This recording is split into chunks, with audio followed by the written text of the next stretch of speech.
todos! Essa é uma introdução padrão, então vocês vão ouvir isso por mais 6 ou 7 vezes. Recentemente eu li Tia Coisa e a estudante de psicologia em mim se divertiu fazendo um monte de roteiros com as histórias, curiosidades e reflexões sobre as questões psíquicas de cada personagem do Clube dos Otários. Esses são vídeos de análise da versão do livro de Tia Coisa. Obviamente terão spoilers, então estejam avisados. Que bom que você está aqui! Por favor, aproveite para se inscrever, deixar seu like e me contar nos comentários sobre quem é o seu personagem preferido. Dito e feito tudo isso, aproveitem o vídeo. O ano é 1958 e William Denbrough é um garoto de 11 anos, agora o filho único de sua família, líder de seu grupo de amigos e um aspirante a escritor. Filho de Zack Denbrough, que trabalhava na siderúrgica hidrelétrica de Bangor, e de Sharon Denbrough, que a gente não sabe com que trabalhava, mas sabemos que ela estudou piano clássico em Juilliard. William é conhecido principalmente como Bill, então é assim que vamos chamá-lo a partir daqui. Alguns outros apelidos são Bill Gago, dado a ele devido à sua gagueira, apelido que é usado por todo mundo da cidade praticamente, desde os professores até os valentões e também por seus amigos, estes de forma mais afetiva. Carinhosamente, Bill também era chamado pelos amigos de Big Bill e de Billy por seu irmãozinho George antes do assassinato. Falando da aparência, Bill é descrito como tendo uma aparência magra, com cabelos ruivos e finos e olhos azuis intensos. Bill era mais alto que os outros perdedores e, de acordo com o Rich, ele também era mais bonito e mais forte, não só fisicamente, porque havia algo a mais em Bill. Rich ainda não conhecia a palavra, mas o narrador usa algo como carisma ou magnetismo para descrever o Bill. Rich também observou que Bill tinha as costas incrivelmente largas para um garoto de 11 anos, quase 12, o que é algo meio gay de se notar, desculpa falar. Enquanto isso, Bev descreve Bill como tendo um jeito extremamente fofo de sorrir de um lado só. Em questão de personalidade, Bill era bom em escrever e em inglês, tanto que ele só tirava notas A. Bill tinha no seu quarto uma máquina de escrever que ele ganhou de Natal, a qual ele passou a usar bem mais após a morte de George. A criatividade ocorria a Bill com facilidade, então desde a infância ele já tinha inclinação para ser escritor. Esse é um detalhe que a minissérie mantém, tem até uma cena do Bill contando uma história para os perdedores, mas que os filmes não mantiveram, que eu acho engraçado até porque tinha cenário para colocar a máquina de escrever e eles não mantiveram. Bill gostava de quadrinhos e rock and roll. Ele curtia músicos como Little Richard e Screaming Jay Hawkins. Como a mãe dele era pianista, ela abominava o rock and roll, odiava de verdade, então o Bill só podia ouvir o que queria num volume muito baixinho ou quando os pais não estavam em casa. O George descreveu o Bill como alguém bom em ver. Contar era apenas parte dos talentos de Bill. O Bill era observador. O George também disse que o Bill tinha as brincadeiras mais legais, só que às vezes ele ficava mandão depois de um tempo. Não à toa, o Bill era chamado pelos perdedores de Homem das Ideias, porque era o Bill quem sempre sabia o que eles iam fazer, quem se lembrava das regras que eles esqueciam e quem assumia a frente nas brincadeiras.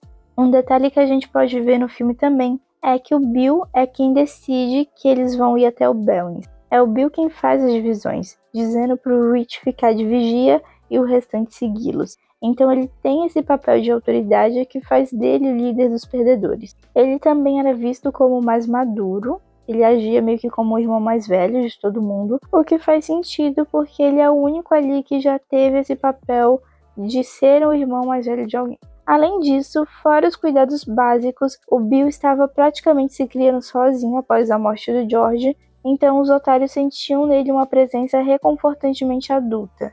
Eles sentiam que o Bill assumiria as responsabilidades caso as coisas dessem erradas. Ele era uma presença calma e tranquilizadora. O Bill assumiu o comando de um jeito automático e quase inconsciente. O Rich também descreve Bill como alguém altruísta. Ele diria que a bondade praticamente irradiava do Bill. Para falarmos do Bill, é essencial falar sobre o George. Em outubro de 1957, Bill ainda estava se recuperando de uma gripe. Estava chovendo bastante na cidade e as pessoas estavam preocupadas com enchentes. Bill fez para o George um barquinho de papel que ele aprendeu a fazer no acampamento. O George saiu para brincar com o barco e essa foi a última vez que o Bill viu o George com vida. Antes de sair de casa pela última vez, o George deu um beijinho na bochecha do Bill e Bill disse para ele tomar cuidado. O Bill não entende o porquê que ele diz isso na hora, mas pareceu a coisa certa a fazer. O corpo de George foi encontrado sem o braço e sua morte deu início a uma série de 127 outras crianças com idades variadas que foram mortas por um suposto serial killer que estava rondando a cidade. Uma das medidas protetivas que a cidade tomou foi impor um toque de recolher para as crianças e foi só isso mesmo, na verdade. Em dezembro de 57, em torno de 3 meses após a morte de George, Bill foi até o quarto do irmão, como se tentasse matar a saudade que sentia. Ele começou a olhar um livro de fotografias que o George possuía, e na última foto, essa intitulada Amigos da Escola, o Bill viu a foto do George Denbrough piscar. Bill tomou um susto e atirou o livro do outro lado do quarto, observando com horror suas páginas começarem a se virar sozinhas. Ele então saiu correndo e não falou mais sobre isso por um bom tempo. As condições financeiras da família do Bill são ambíguas. Sabemos que ele não morava na parte pobre da cidade que nem a Bev, mas ele foi para a faculdade com uma bolsa de estudos. No futuro, a esposa do Bill o descreve como alguém humilde que nunca ficou deslumbrado pela fama, apesar da mudança abrupta de condições de vida que ele teria no futuro. Talvez justamente por não ser tão abastado, foi Bill quem comprou sua própria bicicleta com um dinheiro que ele juntou durante 7 ou 8 meses. Bill comprou a bicicleta após a morte de George. Ele a chamava de Silver, em homenagem ao cavalo do Zorro, o Cavaleiro Solitário. E eu sei, o cavalo do Zorro se chamava Tornado, mas o que aconteceu é que por anos a editora de quadrinhos e estúdio de dublagem trataram o Cavaleiro Solitário e o Zorro como se fossem os mesmos personagens. O que é uma lata de minhocas que eu nem sabia que existia quando eu fui pesquisar, não conheço nada de Zorro, mas fica aqui a curiosidade, né? De qualquer forma, a bicicleta do Bill era muito maior do que ele, e mesmo nessa época ela já era velha. Foi Ed quem o ajudou a consertá-la, e Bill demorou um pouco ainda para aprender a andar nela. O Bill diria que a bicicleta era rápida o suficiente para vencer o diabo, e certa vez foi rápido o suficiente para salvar a vida dele e do Rich da coisa. Mas a bicicleta também era perigosa. Uma monstruosidade velha e enferrujada que quase fez Bill ser morto no início. Todo adulto consciente que viu Bill nessa bicicleta torcia o lábio para isso. Mas nenhum dos pais do Bill pareceu notar que o filho estava cortejando a morte em uma bicicleta. Porque o que aconteceu? Depois da morte do George, os pais do Bill entraram em um luto profundo. Zack tinha os olhos vazios, a mãe nunca mais tocou piano e a casa ficou silenciosa. Os pais passaram a ser indiferentes à presença do Bill e o Bill não se sentia mais o suficiente. Ele carregava consigo um forte sentimento de culpa pela morte do irmão, o que só foi ressaltado pela postura dos pais. Bill passa todo esse tempo se torturando com isso, se culpando por não ter ido brincar com George, e é só quando ele confessa tudo isso pro Rich, 8 meses depois, que ele tem outra pessoa finalmente dizendo que a culpa não foi dele. O que é óbvio que ele não queria matar o próprio irmão, mas o Bill não sabia disso, porque ninguém disse isso pra ele. O Rich, outra criança, é quem toma esse papel de consolar o Bill. E mesmo assim, o Bill ainda fica relutante em acreditar, porque ele não consegue entender por que, se a culpa não foi dele, os seus pais continuam o tratando como se ele fosse o assassino. Para o Bill, há 2 alternativas. Ou os pais dele estão com raiva e por isso continuam o ignorando, ou seus pais não o culpam, mas também não o amam, não como amavam o George. Bill sente como se não houvesse amor o suficiente para ele sem o irmão. A presença de George paira nas cenas com a família Denbrough como um fantasma, e Bill não consegue se livrar dele. Racionalmente, o Bill sabe que não foi culpa dele, mas admitir isso é admitir que os seus pais não se importam em cuidar dele. Apesar disso, é importante mencionar que os pais do Bill não o ignoravam completamente. O pai do Bill ainda conversava com ele, a mãe ainda fazia o jantar, e eles ainda se sentavam para assistir TV, só que eles eram distantes. Eles não conseguiam mais se conectar emocionalmente com o Bill, o que é claramente uma depressão, né, pessoal? E é horrível e faz esse tipo de coisa com as pessoas. Agora, falando do bullying, como mencionado, o Bill era gago. A mãe do Bill acreditava que a gagueira dele era devido a ele ter sido atropelado quando tinha 3 anos. O Bill foi jogado na lateral de um prédio e ficou inconsciente por 7 horas. A gagueira do Bill ficava mais leve com o George por perto, tanto que às vezes ele nem gaguejava, mas enquanto isso, na escola, era tão forte que ele mal conseguia falar, o que afastava as outras crianças dele. Os professores sempre o chamavam por último para responder às perguntas, porque eles sabiam que eles passariam muito tempo ouvindo o Bill tentar formar as frases. Essa impaciência, inclusive, é frequente com os adultos do livro. Às vezes, os adultos pedem para outro personagem repetir o que o Bill acabou de dizer, e às vezes o Bill precisa escrever se quiser ser entendido rapidamente. Às vezes também, os otários se aproveitam disso porque eles são os espertinhos. Então, quando eles não querem contar a verdade, eles deixam o Bill inventar alguma desculpa, porque o adulto não vai ter paciência de terminar de ouvir o Bill falar. Após a morte de George, a gagueira do Bill piorou muito, e conforme o livro avança e eles se aproximam da coisa, você sente que ele começa a gaguejar cada vez mais. Os otários sempre costumam ser pacientes com o Bill. Eles completam as frases do Bill às vezes, quando o Bill tá com muita dificuldade de falar alguma coisa. E teve um único episódio onde a Bev estava irritada e magoada e mandou o Bill apenas acenar, porque pelo menos a cabeça dele não gaguejava. Mas no geral, os otários permitem que o Bill tenha o seu espaço e o seu tempo para falar, incluindo histórias e planos longos que o Bill sempre fala devagar em uma tentativa de gaguejar menos. De acordo com o Ed, o cérebro do Bill não gaguejava, o que é uma forma fofa de tentar explicar por que o Bill não gaguejava quando imitava outras pessoas, o que ele fazia com bastante precisão, melhor do que o Rich, que era o cara das vozes. O Bill não parecia nem se dar conta disso, o que explica a ausência da gagueira. E isso não soe como se eu estivesse dizendo que a gagueira é só psicológica, mas existe um fator psicológico forte que pode acentuar ou diminuir a gagueira. Quando está imitando outras pessoas, Bill é capaz de ser menos autoconsciente da própria fala e ter um relaxamento motor que permitiria que a fala saísse com mais fluidez no papel que ele está interpretando.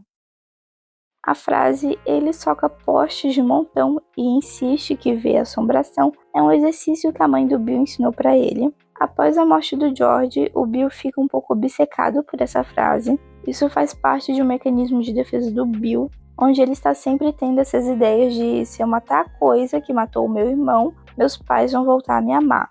Ou se eu disser essa frase, minha mãe vai me amar. E coisas assim, como se ele tivesse que fazer algo para compensar a morte do irmão e voltar a ser digno do amor dos pais. O que é tremendamente triste, meu Deus. No fim, o Bill diz a frase, mata a coisa, ou pelo menos ele acha que mata, e ele e a família mudam de Derry, o que significa que os pais de Bill também devem ter esquecido de George. Então fica a pergunta se os pais do Bill teriam conseguido se recompor e voltar a tratarem o Bill como uma criança digna de amor. É um mistério porque eles não são mais citados, a gente só sabe que o pai do Bill morreu em 1965 e depois é Lost Media.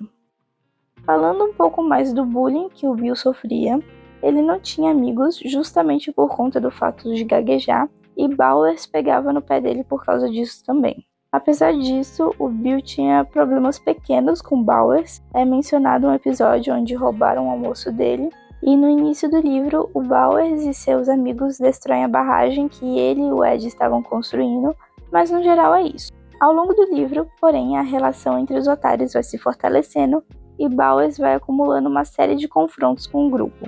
Como o Bill assume um papel de liderança, costuma ser ele quem confronta o Bowers, mas até isso acontecer, realmente dá a entender que o Bill não sofria um bullying tão pesado quanto os outros.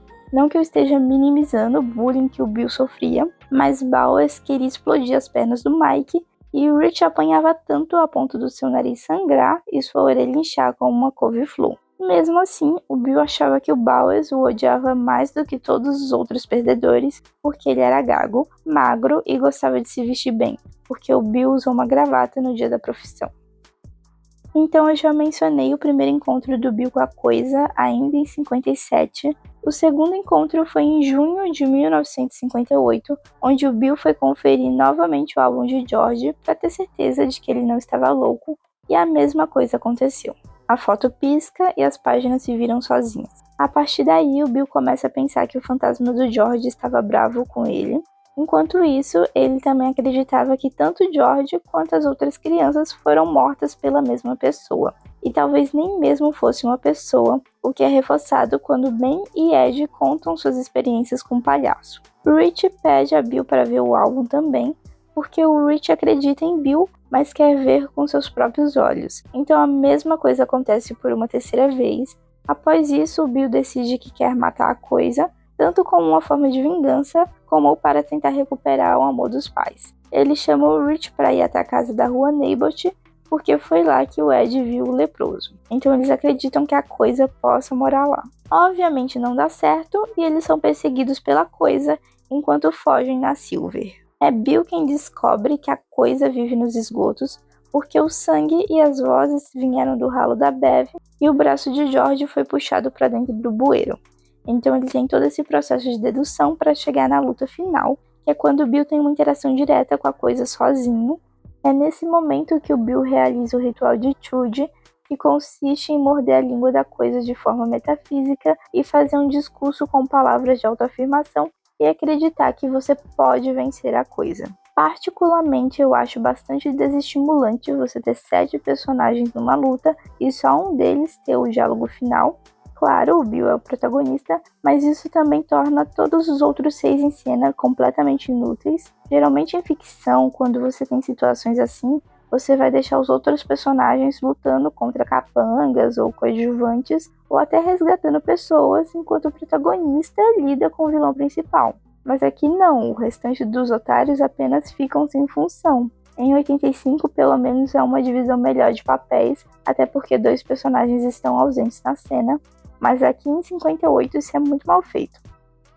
Estando no papel de liderança e de protagonismo, Bill foi o primeiro a introduzir o assunto da coisa para o grupo. É ele quem fala primeiro com os outros personagens sobre o acontecimento da foto, o que, por sua vez, acaba dando confiança a Ed e Ben para contarem suas próprias experiências.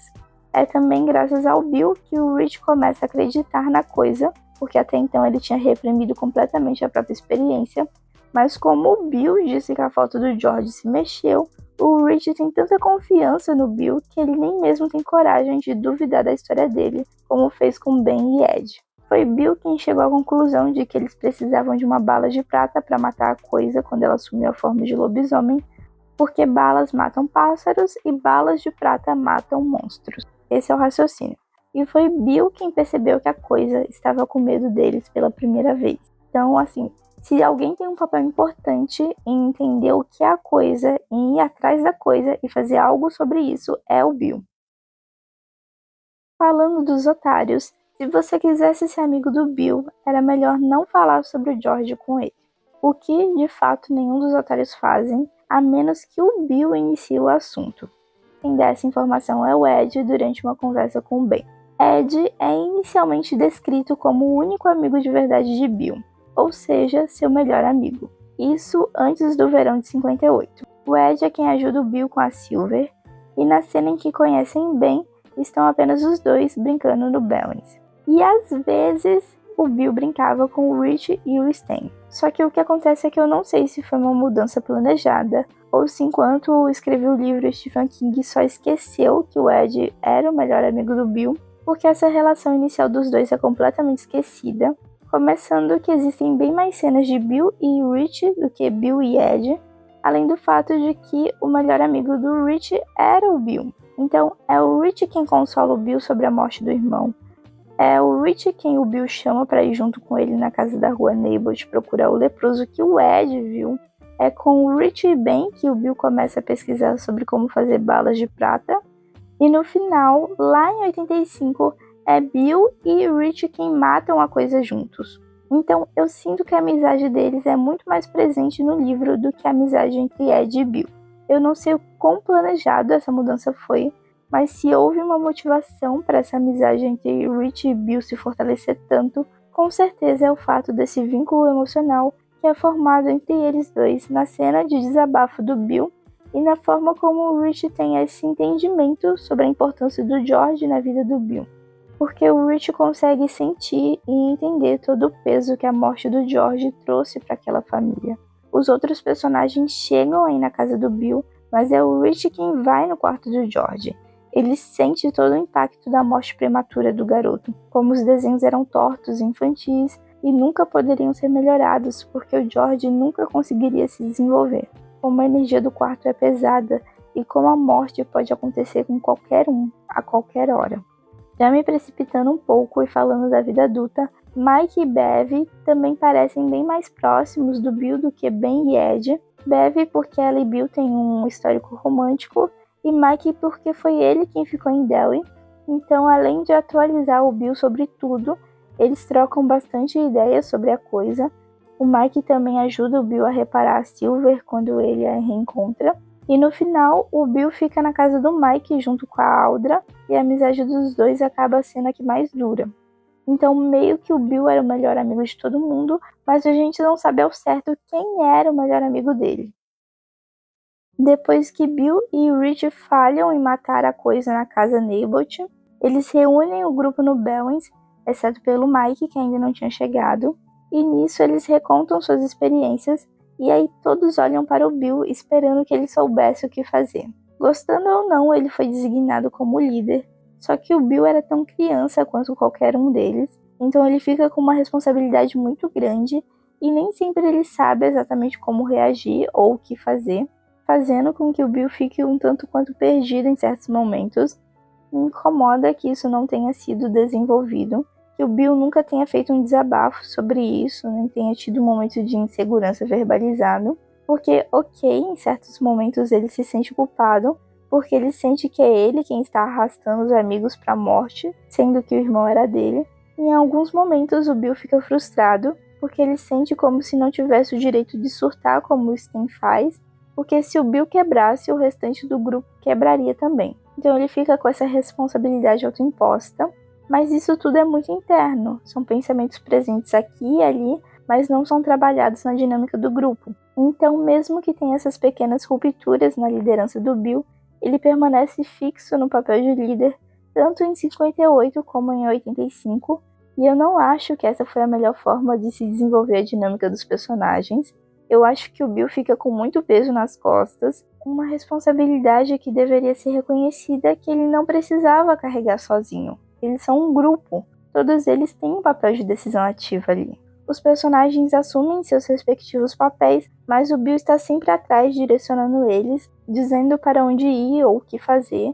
Ele ainda assume a frente em confrontos e mesmo 27 anos depois, sendo o Mike quem faz toda a pesquisa sobre a coisa, e tem a responsabilidade de reunir os perdedores, ainda assim ele passa a liderança para o Bill sobre quais decisões eles tomariam para deterem a coisa, quando era claramente o Mike quem tinha um repertório de ação mais sólido para lidar com a situação, já que ele foi o único que manteve as memórias. Mas não, o Bill é quem é o líder, então ele que vai decidir o que a gente vai fazer a partir daqui. Que não faz sentido para mim.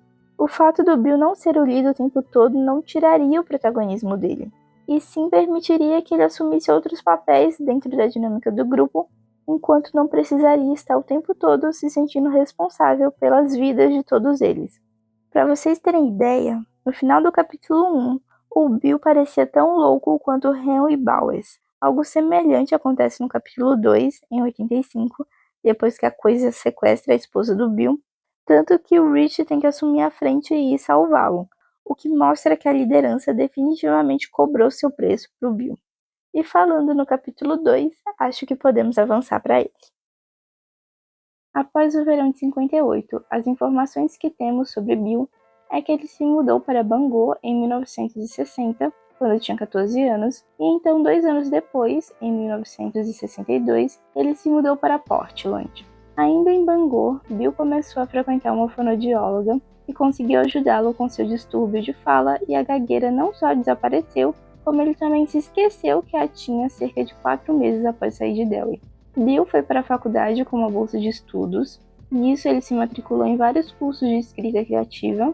onde encontrou uma série de conflitos com as pessoas que participavam desses cursos, porque as pessoas que participavam eram sempre pseudo-intelectuais e queriam escrever sobre a vida cruel dos pobres, machismos e temas subversivos, como peças com 9 personagens, onde cada um só dizia uma palavra a peça toda até formar a frase "A guerra é ferramenta de mercadores machistas da morte". Enquanto isso, Bill escrevia mistérios que se passavam em cômodos fechados, ficção científica e várias histórias de terror. Nesses cursos ele sempre tirava C, enquanto a peça que eu mencionei ali tirou uma nota A.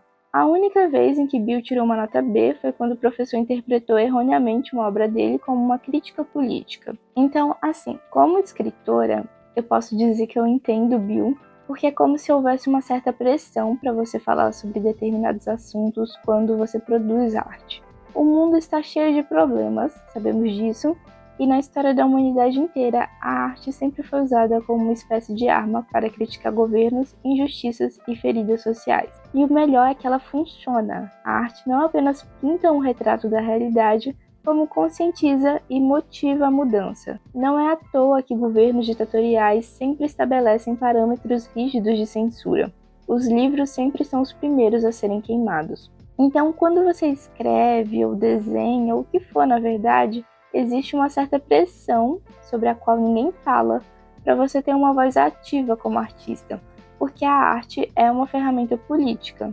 Não é só isso, é claro, mas quando você está, por exemplo, num grupo de escrita de universitários idealistas, com suas bandeiras e suas opiniões fortes sobre a sociedade, como é que você chega lá e lê a sua história de um palhaço assassino? E isso é até entre quem consome também. Chega num grupo de cinema e diz que seu filme favorito é Homem de Ferro ou qualquer blockbuster que existe por aí para você ver. Então, o que o Bill passa é mais ou menos isso. Em 1970, Bill escreve o conto de terror O Escuro, em um frenesi emocional onde ele sente que precisa colocar tudo para fora. O professor de Bill lhe dá um F e define a história com as palavras lixo e popular. Apesar disso, Bill consegue publicá-la em uma revista e ganha $200 como pagamento. Para o Bill não é um problema ser popular. E para falar a verdade, tudo que é bom se torna pop, já dizia Engenheiros do Havaí. No final da faculdade, Bill termina seu primeiro romance, ele se chama Joanna e é um livro que fala sobre fantasmas. Bizarramente, o livro foi aceito na primeira editora para quem o Bill enviou, o que é a influência daquela outra força sobre a qual já comentamos. Em 1971, com apenas 23 anos, Bill já era considerado um escritor de sucesso. Mais especificamente, Bill se tornou um escritor de livros de terror, tudo junto. De acordo com a esposa de Sten, os livros de Bill são cheios de monstros correndo atrás de criancinhas com morte, sentimentos ruins e dor. Mesmo assim, ele é um best-seller bem famoso. Então, em algum momento entre 71 e 74, Bill publica mais um livro, este chamado A Correnteza Negra, o qual é transformado em filme. No set de filmagens, Bill conhece a estrela de cinemas Audra Phillips, a atriz escalada para o papel principal. E em 1974, Bill ganha status de celebridade ao se casar com Audra.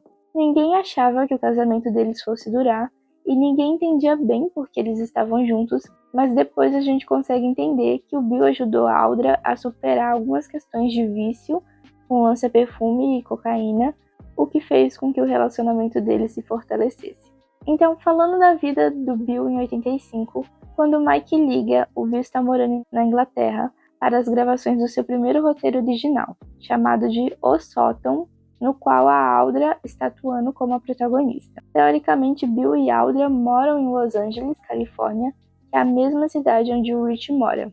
Então, entre todos os otários, quem mais teriam chances de se encontrarem após Delhi seria Rich e Bill. Bill às vezes fica sentimental quando bebe e coloca discos no volume alto. Audra acha que Bill toma cerveja demais e não se exercita o bastante, mas ela gostaria de poder envelhecer ao lado dele, porque ela realmente o ama.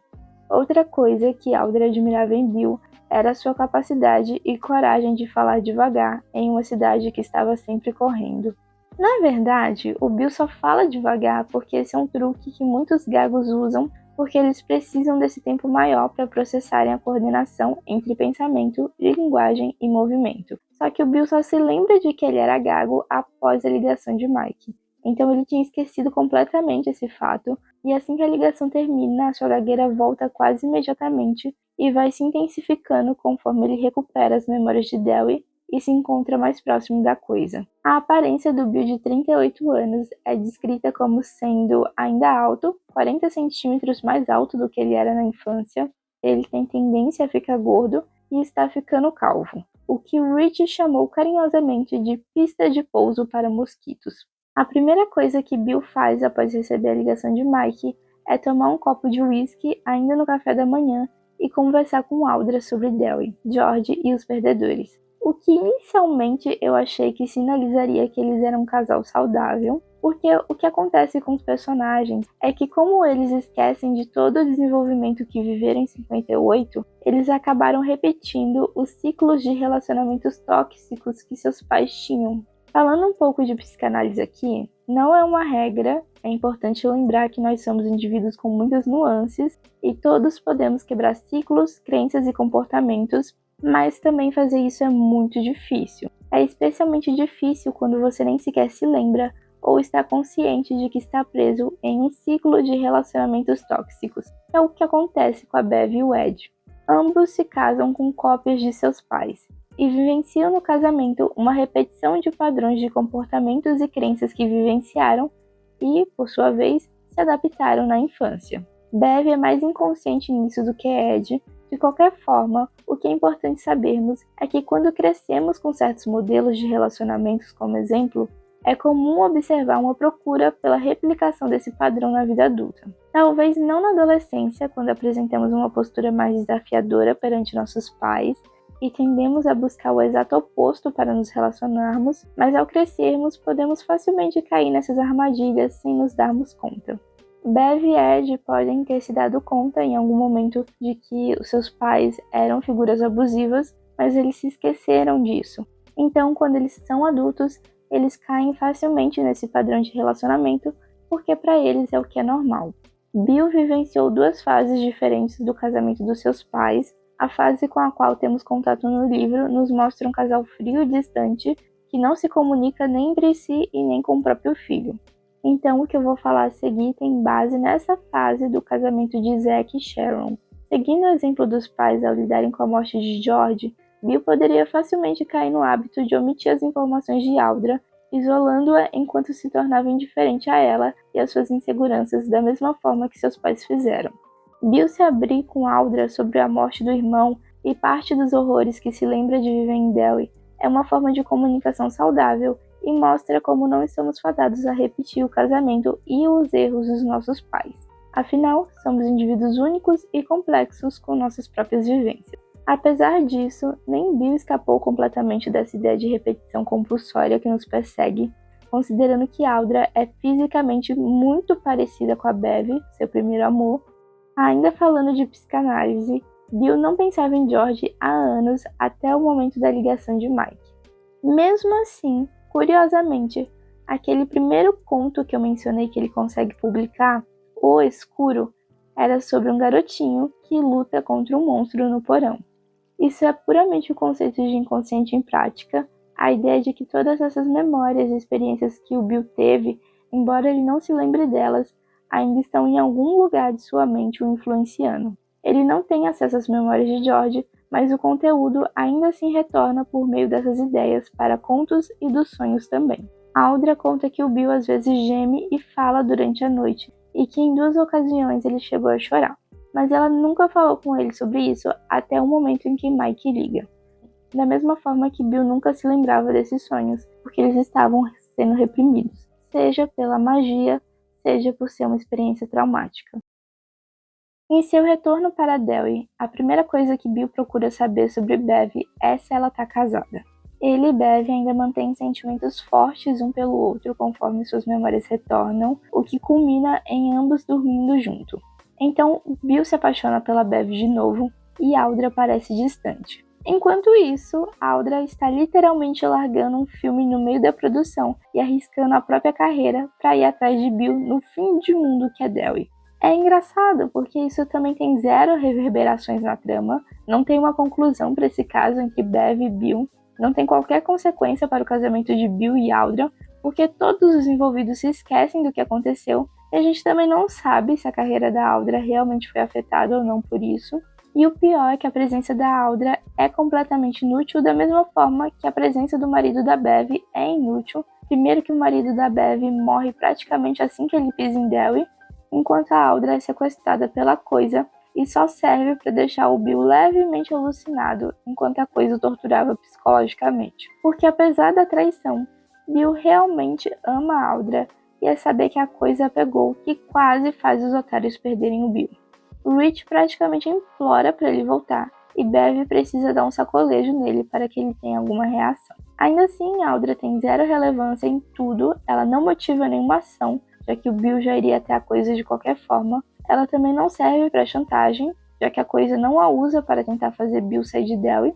E embora Bill fique abalado com o sequestro dela e precise ser salvo por Rich, eu não tenho certeza do quão útil foi todas aquelas cenas dela pensando sobre ir ou não para Derry e todo o caminho que ela percorreu para chegar até lá, simplesmente porque o livro é desnecessariamente grande, enquanto cenas que realmente agregariam para a história são cortadas, como um desfecho romântico entre Ben e Bev, ou mesmo mais detalhes sobre a história dos perdedores nos 25 anos longe de Derry. E eu sei que eu posso estar sendo prolixa aqui, mas é que eu sou insegura e eu não imagino que tenha alguém que vai ver esses vídeos, tipo, em sequência ou mais de uma vez. Eu sou esse tipo de pessoa, então desculpa ficar recapitulando as coisas, é porque eu acho que todo mundo que tá aqui a primeira vez. No fim, Bill é quem esmaga o coração da Coisa, aquela outra força o elogia, dizendo que ele foi bem, e é isso.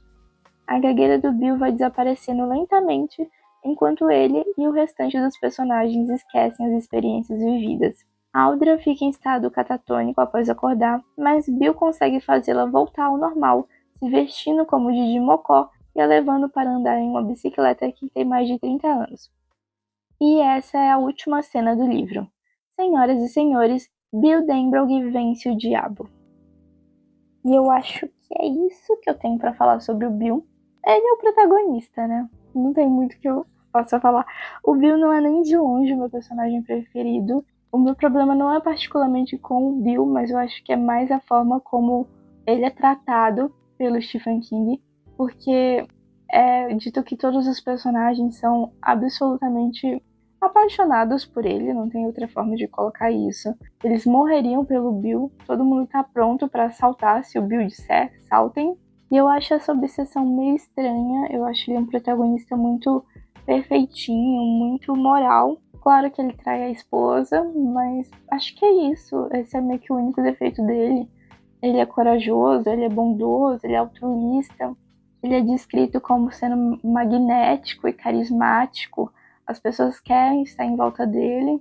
Eu gosto muito da representação de ter um protagonista que seja gago. Acho que isso é muito positivo e é muito legal de ler também. Acho que super faz sentido ele ser um personagem que seja mais responsável devido a tudo que ele viveu por conta do irmão e por conta de como a vida dele em casa fica, porque assim, as cenas são muito pesadas, soa como um ambiente intolerável de se estar, e o Bill é só uma criança.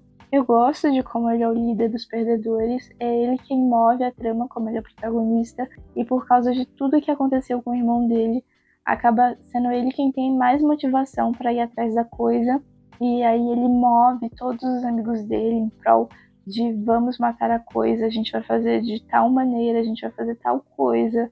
Ele é o homem das ideias, então é ele quem sabe como eles vão derrotar a Coisa, mas não apenas isso, é também ele quem decide do que eles vão brincar, o que eles vão fazer, como eles vão fazer. Acho que qualquer criança que já teve um grupo de amigos conheceu alguém assim, que é essa pessoa que ela vai assumir a liderança de forma quase inata e também que vai assumir a responsabilidade, é aquela criança que vai se comunicar com os adultos, que vai colocar as coisas em movimento. E, de fato, são crianças muito carismáticas. Eu sei também porque eu trabalho com criança, eu trabalho em escola, já faz 3 anos que eu tô trabalhando em escola.